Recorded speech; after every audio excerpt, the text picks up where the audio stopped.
Seperti yang tampak kala Luna Maya memberikan ucapan selamat ulang tahun kepada Paula Ola, sahabat terdekatnya, lewat unggahan di akun Instagram miliknya Rabu, tanggal 1 Desember tahun 2021.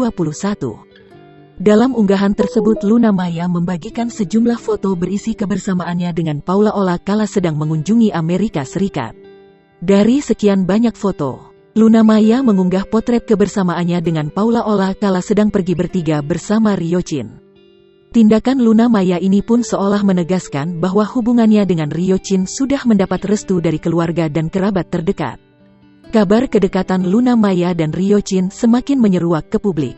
Ya, sepertinya Luna Maya sudah tak segan untuk bagikan sosok Ryochin yang menemaninya beberapa tahun ini. Apalagi kabarnya Luna Maya dan Ryochin punya hubungan lebih sekadar dari teman biasa. Hal ini pun menimbulkan pertanyaan bagi warganet.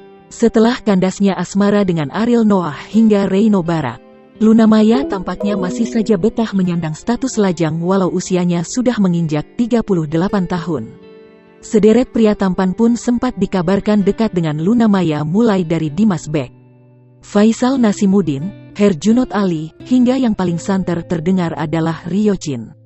Bukan hanya dekat dengan Luna Maya, Ryochin juga tampak sudah akrab dengan para sahabat dan keluarga besar Luna Maya yang tinggal di Bali.